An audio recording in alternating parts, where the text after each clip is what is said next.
Hello नमस्कार, मी सविताज लाईफस्टाईलमध्ये तुमचं अगदी मनापासून स्वागत आहे आणि तुम्हा सर्वांना श्री स्वामी समर्थ. तर महाशिवरात्रीचे आपले 2 व्हिडिओ येत आहेत. मागच्या व्हिडिओमध्ये तुम्ही पाहिलं माझं सकाळपासूनचं रुटीन. सकाळी मी 3:30 वाजल्यापासून उठले होते, तर बरोबर मला 9 वाजेपर्यंत माझं सगळं काम आवरलं. देवपूजा वगैरे सगळं काही झालं होतं आणि नाश्ता पण सगळ्यांना करून दिला होता. आता मला करायची होती आपल्या घरातल्या पिंडीवर अभिषेक करायचा होता. त्यामुळे आता मी बसले अभिषेकाला. बरोबर 10 वाजलेत आणि म्हणलं चला आता आपला अभिषेक करून घ्यावा. तर सगळं साहित्य मी गोळा करून घेतलं. आपण अभिषेक हा फक्त दुधाने केला तरी चालतो, परंतु मी हे सगळं घेतलं होतं. दूध, दही, तूप, साखर, मध असं सगळं काही मी घेतलेलं होतं आणि ह्या सगळ्याचा अभिषेक मी महादेवाच्या पिंडीवर करणार होते आपल्या घरातल्या. तर आपल्या घरामध्ये महादेवाची पिंड ही नागविरहित असावी. म्हणजे जशी आता मी पिंड घेतली आहे ना अभिषेकाला, अशाच पद्धतीची पिंड असावी. आता ही पिंडी जी आहे ती माझी पंचधातूची आहे. दिंडोरी प्रणित केंद्रातून मी ही पिंड घेतलेली आहे. आणि आता मी याच्यावर अभिषेक करायला घेतला आहे. सगळ्यात आधी काय केलं, पिंडीला पाण्याने अभिषेक घातला आणि त्यानंतर मग दही, दूध, तूप, मध, साखर आणि केशरयुक्त चंदन असं सगळ्यांनी अभिषेक घातला. त्यानंतर परत एकदा पाण्याने अभिषेक घातला आणि आता मला रुद्रसेवा करायची होती. रुद्रसेवा ही अतिउच्च कोटीची सेवा मानली जाते, कारण शिवाचा अवतार आहेत रुद्र. ज्यांनी 4 वेद निर्माण केले ते रुद्र आहेत. या सेवेने आपल्याला पाप, ताप, संताप, दुःखाचा नाश होतो. सर्व प्रकारच्या आदी, व्याधी, दोष, रोगांचा नाश होतो. कर्जबाजारीपणा दूर होतो. व्यसनाधीन व्यक्तींना रुद्रसेवेचे तीर्थ दिल्यास व्यसनाधीनता दूर होते. म्हणजे कुणी जर दारू, तंबाखू वगैरे असे नशेचे पदार्थ जे सेवन करतात त्यांच्यासाठी हा रुद्र जर केला तर त्यांची ती व्यसन करण्याची ही पण दूर होते.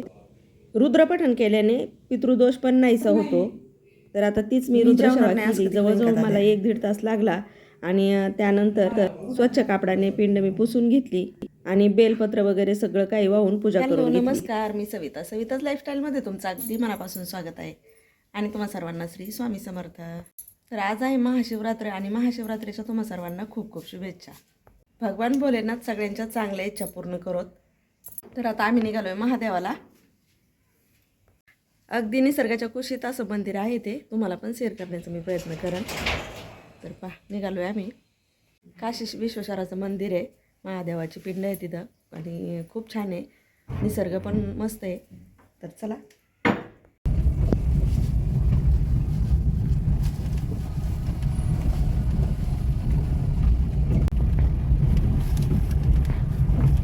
चांगला रस्ता लागला आहे ना, काय रस्ता होता.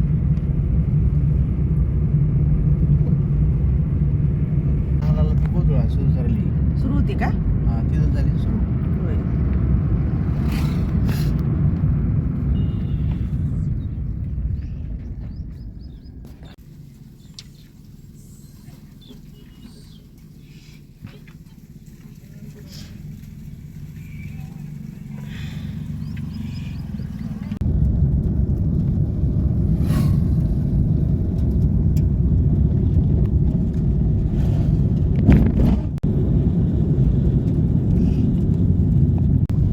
दिसतंय मंदिर आहे ना.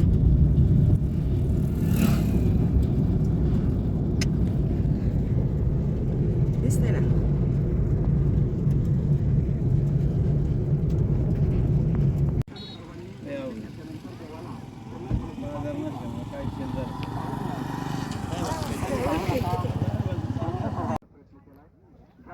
आमच्या माता भगिनींचा सहभाग आहे. हाताला पावणारं, नवसाला पावणारं, शास्त्रामध्ये देहामध्ये संस्कार करणारं असं एक मंदिर. सर्वांचं स्वागत, धन्यवाद.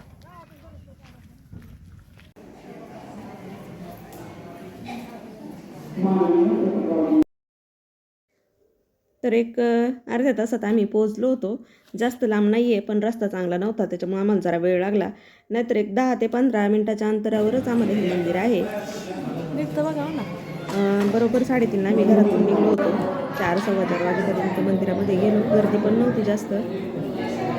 दर्शन पण लवकरच झालं आमचं, काही वेळ नाही लागला आम्हाला. त्यासाठी मी तुम्हाला पण थोडंसं दर्शन देण्याचा प्रयत्न केला आहे आतमधला पण. खूप छान मंदिर आहे. आमच्या गावापासून एक लईत लई 5 ते 6 किलोमीटर अंतरावर आहे हे मंदिर.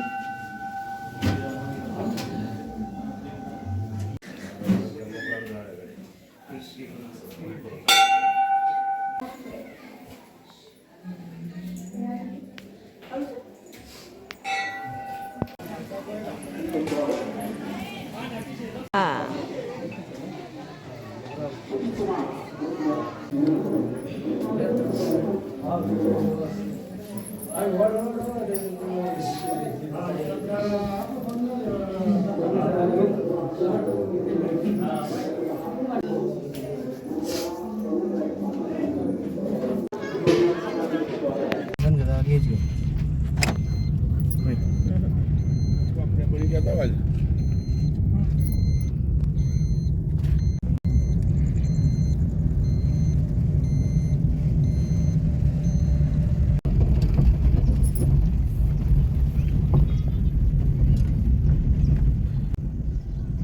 तर पहा ही इमारत आहे सरकारी दवाखान्याची. इकडे आमच्या इकडे नवीन सरकारी दवाखान्याचं काम चालू आहे.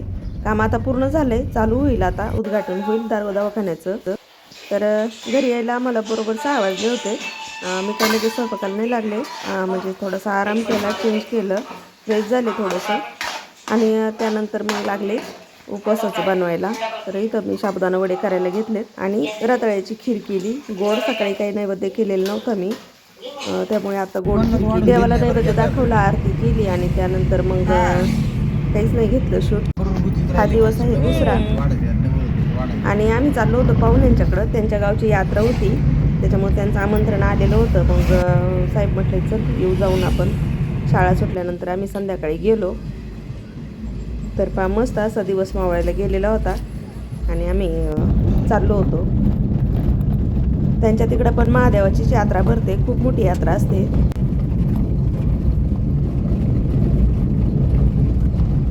सावकाश घ्या फक्त.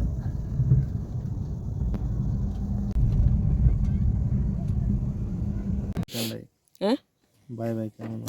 होय असं करायचं. हा राईट, असं करायचं, असं राईट. अंगठ्याला काय झालं एवढा वाकडा, सरळ कर. नाही सरळ आहे. हात कुठे आहे, अंगठा कुठे आहे? असं करा.